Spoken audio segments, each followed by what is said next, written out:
Crazy hikes, insane heights, all for those Instagram likes. I hate that I just said that. That's right, we're gonna help you plan your trip to Yosemite and Lake Tahoe. And I may even tell you how to see Alex Honnold. You know, the guy who scales cliff faces without a rope from the documentary Free Solo? Stick around.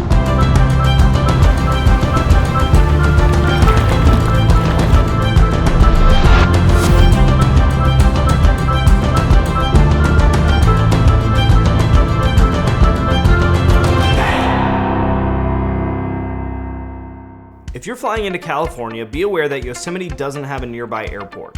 You'll need to fly into one of the major cities like San Jose, San Francisco, Fresno, and then rent a car to get to the park. Now I should mention that we'll be releasing an all-in-one guide to Yosemite where we'll cover all of our travel recommendations. We'll tell you how to save money on flights, car rentals, what to pack for the park, hidden tips and tricks, etc. I will make sure I link that video in my description when it goes live.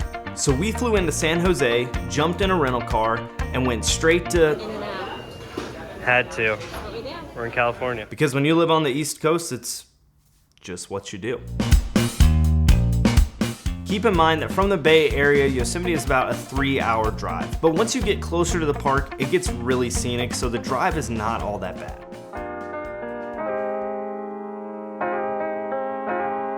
So we chose not to stay in the park itself because it's super expensive. If you're willing to splash, the park does have some nice hotels. But a cheaper option is reserving a campsite, but you'll need to do it months in advance. We opted for an even cheaper option and stayed in the town of Mariposa, about an hour away from the park. It was a quaint little town with a few restaurants and the scenery was beautiful, but the downside is you have to drive that hour into the park. For getting into the park, you're going to need a reservation. Since COVID and just the overcrowding of national parks in general, a lot of the parks now require a reservation months in advance. We booked our reservation on recreation.gov. It's really simple. You search Yosemite and it'll give you the reservation details. At the time of making this video, the reservation system still stands. And once you get to the entrance, you're gonna have to pay an additional $35 entry fee or use your America the Beautiful pass. What is this pass, you say? Glad you asked. You can buy this one-time $80 pass and get into any national park for a year. So if you go into 3 parks, it pays for itself. Before you pay or show your pass to enter the park, make sure you stop at the Yosemite sign to grab a picture for your photo album. Do people still make photo albums? I guess so. Once you get into the park, you are quickly met with stunning views. There are plenty of pull-offs on the side of the road to take pictures. Oh my gosh. Sorry. We're like 5 minutes into Yosemite and we're already seeing things like this.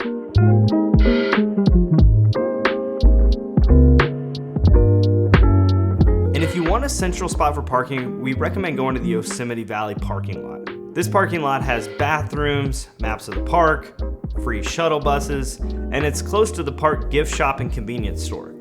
We stopped in to get a postcard.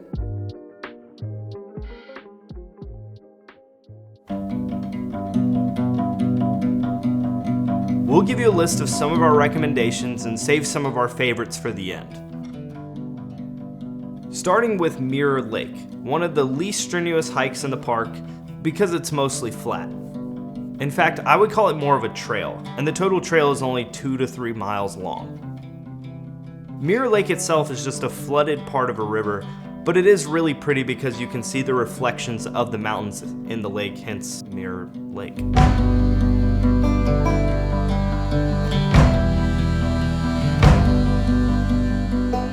We didn't see a great reflection because the water was a little choppy, but it was still really cool to go hike around and we didn't even do the whole hike. We heard that the hike kind of looks the same the whole 2 miles around, so we actually went up to Mirror Lake and then cut across the river to go back down the trail.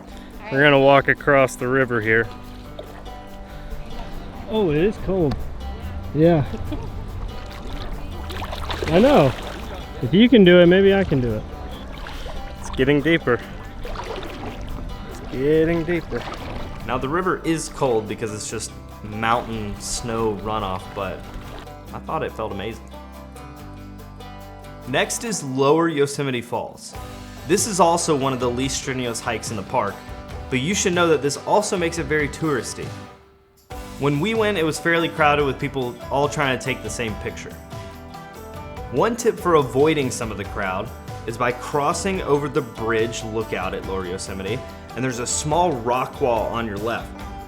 Jump over that rock wall, go hike closer to the falls. We saw a lot of people doing it. You can get some epic photos here. Man and I really like this spot. You get the mist hitting you from the falls, even from like 300, 400 feet away. You can feel the mist coming all the way over here. It's kind of getting the camera wet. All right. Gail, one of the Yosemite info volunteers, is super helpful. She was the best. She told us exactly what we needed to do today, and she asked a funny question. She goes, "Are you guys hikers?" And we didn't really answer because we were like, "How do you answer that?" And she goes, "No, like, are you hikers?" And did this with her fist. So I said, "We're hikers. We've done Angel's Landing." Yeah. So she said we need to do Glacier Point. She said, do not do Upper Yosemite. She said it's a waste of time, not good views. So we did have that hike on our list, but we quickly crossed it out. One of the more overlooked trails is just the Valley Floor Meadow Trail. It circles the meadows of the Middle Valley and you get some epic views of the surrounding cliff faces. Not to mention it's super spacious so you don't run into many people. You may even get lucky and see a bear. The key to spotting a bear in Yosemite is when you're driving around or walking around, just look for a crowd of people all looking in one direction. It's usually a deer or a bear. On the Meadow Trail, we saw people kayaking, jumping in the river. There's also several beaches you can hang out on. One of those beaches is where we actually saw Alex Honnold. So we just saw Alex Honnold from Free Solo. Just sitting on the beach with us, hanging out with his kid. So cool. That was wild. No one went up to him. I was tempted to, but I was like, man, everyone seems to be giving him respect. And if this video gets 1,000 likes or 100 comments, I will unveil the location, the beach location where we saw Alex Honnold and his crew. 1,000 likes, 100 comments, I may do it. The two best sunset spots in the park are Tunnel View and the El Cap Meadows. The best view of the valley is Tunnel View. Make sure you get there before sunset because the parking lot will fill up and there will be loads of photographers lined up to get their shots. I was one of them.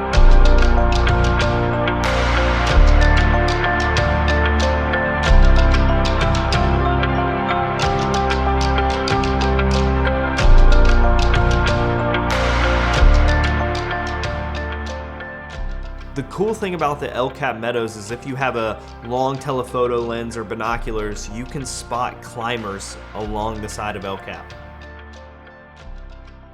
So here's the photo. There's someone about to crest. And we zoom in and he's there. Whoa. So then if you look up, He's so close. it's this. It's that tree right there. Oh my gosh.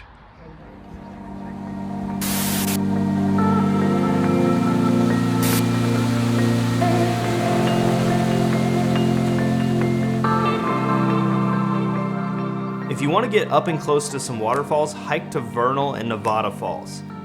The trail starts in the back of the valley, so you may want to take a shuttle bus to get out there. You quickly gain elevation, but thankfully the falls are not that far away. So as long as you're willing to do a strenuous hike for a short period of time, you're going to get awesome views of some epic waterfalls.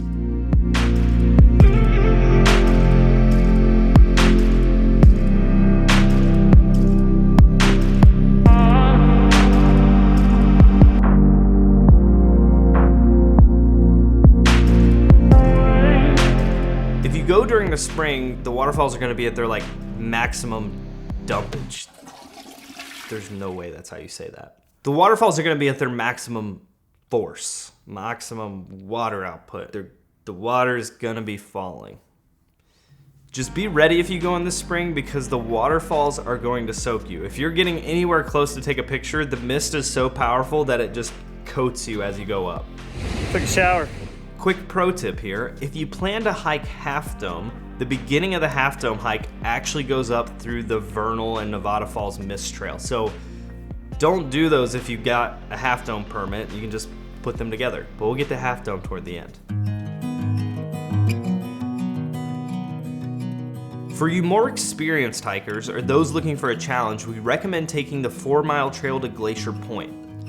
Normally you could drive all the way up to Glacier Point. However, while we were there, the road was closed, under construction, and it's still not predicted to be finished until, I think, next year. So the new way to get up there is taking the 4-mile trail all the way up to Glacier Point and then hiking over to the lookout.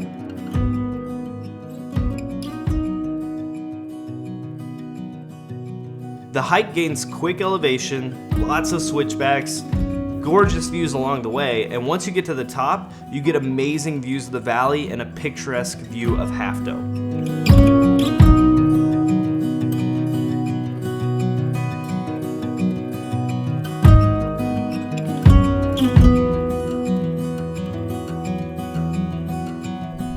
It's crazy what you thought was tall earlier is not even the tallest thing. Yeah, we were talking, it's like from the valley, you look up and think you see the highest things, but actually the Sierra Nevadas are like back behind. And all that snow is what's making those waterfalls.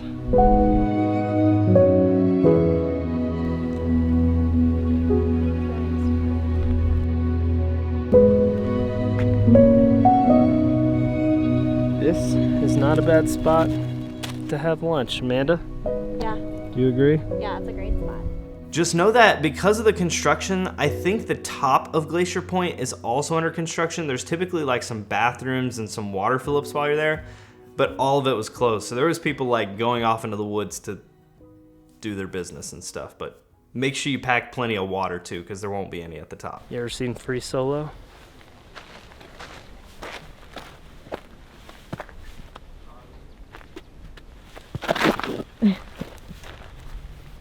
Alex Honnold's protege right here. Almost. If you just did a difficult hike like 4 Mile to Glacier Point, you're probably gonna wanna take a rest day. We recommend exploring the different sites on the valley floor. One cool site to see is the Ahwahnee Hotel. I think it's a National Historic Landmark or something like that, but it's this huge stone hotel in the valley that you can go inside for free and explore. I think they even have a restaurant if you're willing to splash on dinner. Another option is heading over to Curry Village, where there's a few restaurants you can eat at and there's a couple gift shops. Depending on the time of year, you may be able to travel higher into the mountains on the Tioga Pass. In the winters and early spring, it's typically closed, but in the summer and early fall, you may get lucky like we did. The pass opened our last day in Yosemite, and it's under a lot of construction right now, but you can still see a lot. We recommend first stopping at Tenaya Lake. I probably didn't say that correctly. It's a gorgeous high mountain lake. We stopped here for lunch before we went on to the Tulum Meadows.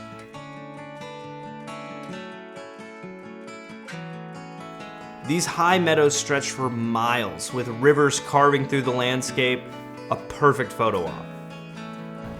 All right, hiking tips with Clay and Amanda.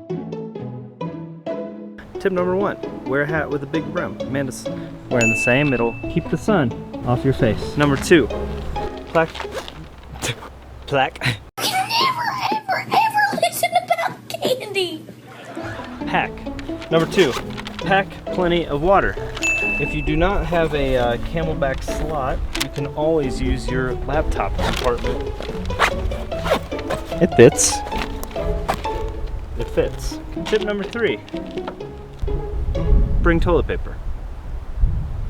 That's all I gotta say about that. Once you pass the Tulum Meadows, we recommend doing the Lumbert Dome hike on the Dog Lake Trail. Lumbert Dome may be one of the most underrated hikes in Yosemite. Because we were so high up, there was still a lot of snow around the dome. It's very windy. I can't hear you. You do have a 360-degree view.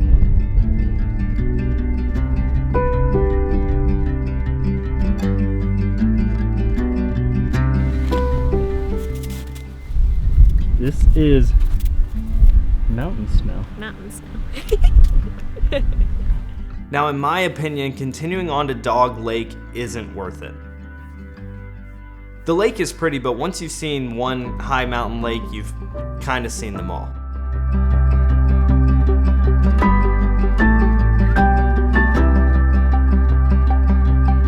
It is 3:30 a.m.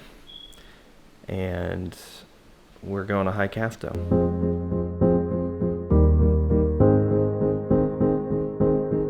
Okay, I saved the best and most iconic hike for last. If you're going to Yosemite and you're up for a super difficult hike, you need to do Half Dome. I already made an extensive video on this where I cover permits, gear, difficulty, and a basic how-to, and I'll link that video below, but here is an overview. You will need to apply for a permit to do this hike. You can either do it through a preseason lottery or apply for a daily lottery, but you're not guaranteed to get either. They only release a certain number every day to prevent overcrowding on the cables portion of the hike. Unfortunately, Amanda and I didn't get the preseason lottery, but we applied in the daily lottery to get permits, and we got it.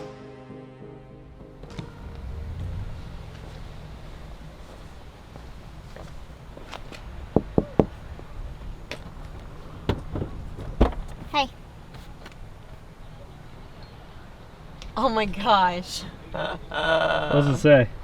It means that we got the permit for the cables. If you remember, we had to do this same thing for Zion, so we've been very blessed to get it back-to-back trips. We recommend starting the hike super early. I think we woke up at 4 a.m. to get over to the park and get to the base before sunrise. And we still finished at sunset. It is a full day hike. I think it took us 14 hours. Now, we took a lot of pictures and videos and things. It typically takes a person 9 to 12 hours to hike it. Half Dome starts on the Mist Trail, and you'll first pass by Vernal and Nevada Falls. Compared to the Glacier Point hike, you are still gaining a lot of elevation, but you're not seeing as many good views along the way. You're back in the forest, and the total trail is 17 miles up and down, so make sure you pack plenty of water. Eventually, you'll get to the last portion of the hike called the cables. These are the famous pictures you've probably seen when you Googled Yosemite. When you approach the cable portion, it looks like a straight 90-degree incline. We'll give you a couple tips for hiking it here, but make sure you go watch my all-in-one Half Dome video that I already made. I'll link it below. So definitely bring gloves. The steel cables are harsh on your hands, especially when you're having to hold on so tight. Also, wear good shoes. You'll be sideways on the cliff most of the way up, so you'll need shoes with good grip that you can balance in. It's also a lot of upper body strength, so if you've never worked upper body, make sure you do some pull-ups or something before you decide to do the hike.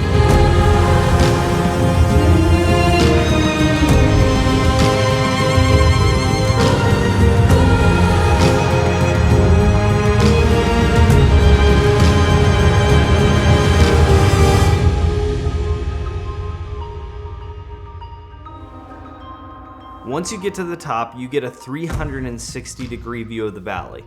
And the top is much larger than you would think. From afar, it looks like you're hiking up to this point, but it's actually a flat slab at the top.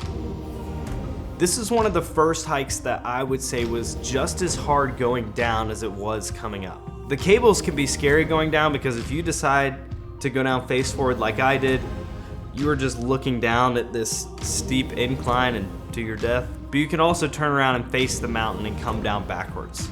And then the rest of the hike, we were already gassed from going up, so it just felt like someone was punching us in the calves the whole way down. We made it.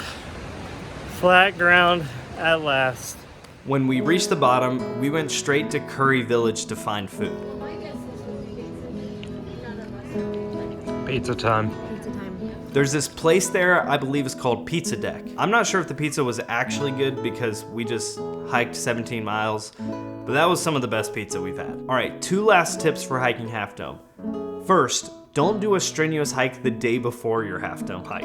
We made this mistake by doing the 4-mile trail to Glacier Point, and we did not give our legs enough time to recover before doing Half Dome. Does this look ridiculous? Yes. Second, I don't recommend doing Half Dome if you have a 3rd-degree ankle sprain. That's what I did, and I was getting crushed the entire hike.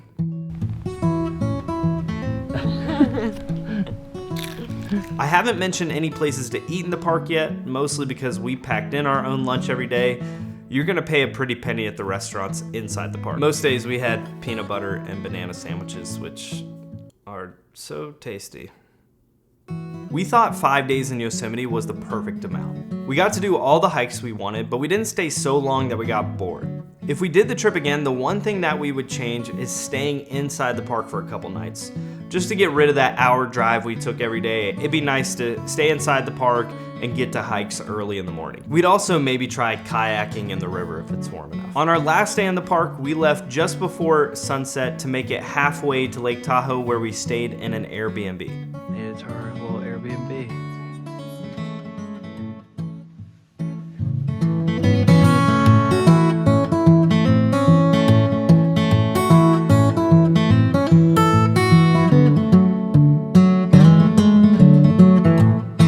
So we stopped in Carson City along the way. So you wouldn't guess it from the outside, but San Marcos is actually really good. That's great. It's just in this shopping center, but we recommend if you're coming through Carson City, which is the capital. Carson City.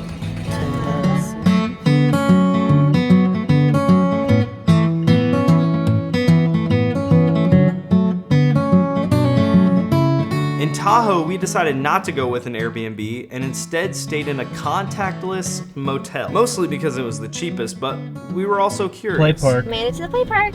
Wow, here we go. I was worried it Room wasn't legit, but number 1. Yeah, it's a legit place. it's legit. Well, we haven't gotten inside yet, so.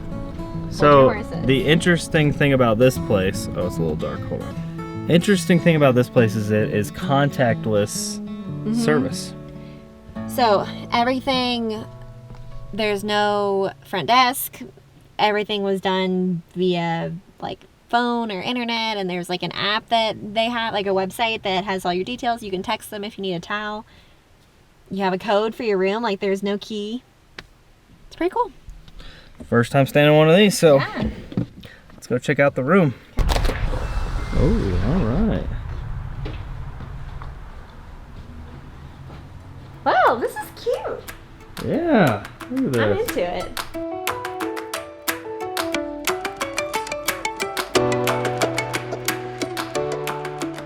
Now, what should you do in Lake Tahoe?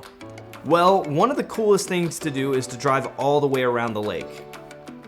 It takes a few hours, but you can stop along the way in these little towns, beaches, you can shop, eat, and get different views of the lake. You'll notice halfway around the lake that you're in a different state. Once you get to casinos, you're in Nevada, and then once you go back around the other side, you're in California. We like the California side better. It was more rugged and more landscapey. Nevada had a lot of like casinos, shops, things like that. If we could go back and do Tahoe again, we would have rented electric bikes for a day just to bump around the lake.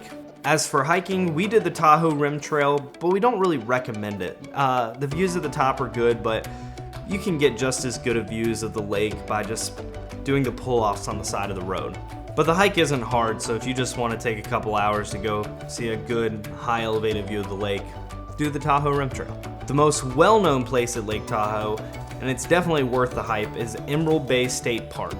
You could spend a whole day here. But the biggest problem is parking. If you don't get to a parking spot early enough, you're probably not gonna find one for the rest of the day.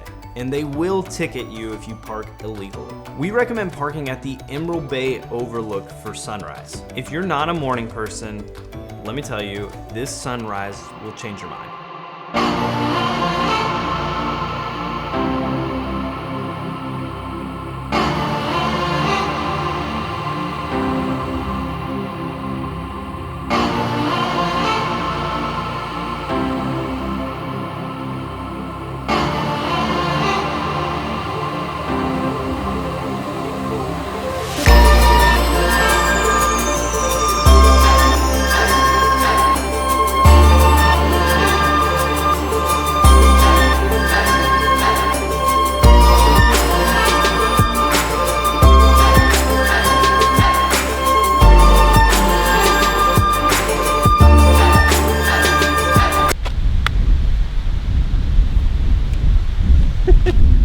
That'll probably be good.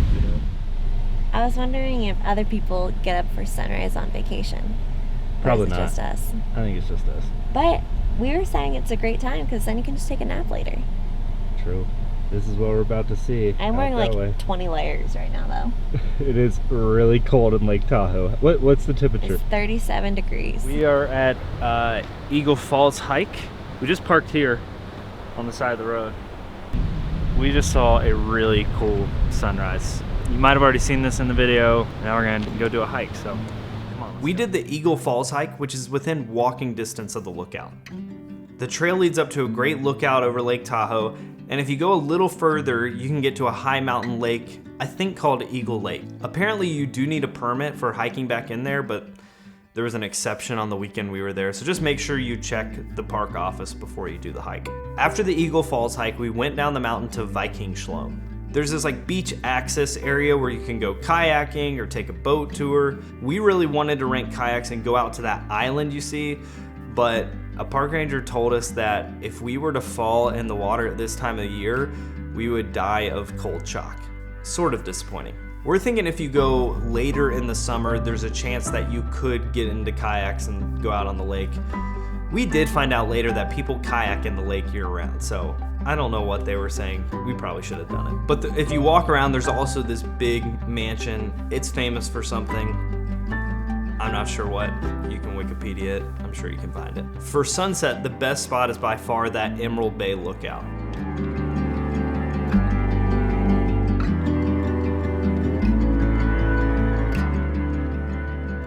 We're going to this lookout. It said 4x4 vehicles only. I think we're in one. We're in the Nissan. Nissan what? Sentra. Nissan Sentra. Just look it up. It's a 4x4 vehicle for sure. It's just a lot of business people also drive it. Once we got up to the lookout, there was a big storm that rolled in, so we didn't get a great sunset view, but it was still amazing to see the clouds rolling through the high mountains. He's coming this way. Oh my gosh.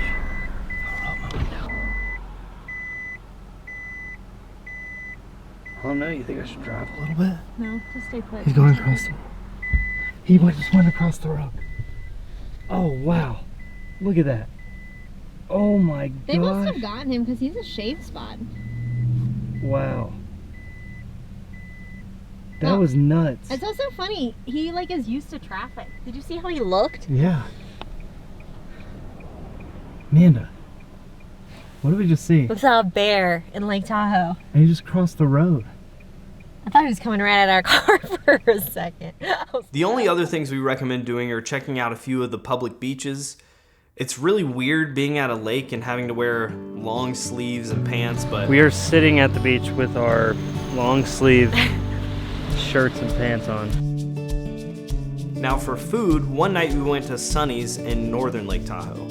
It's a barbecue joint mixed with a sports bar. We didn't have to wait long for the food, which was nice, and they put on the Hurricanes game for us, which was really cool of them. For dessert, we ventured over to the Nevada side and went to a build-your-own ice cream sandwich place. It was certainly unique, although it was not our favorite.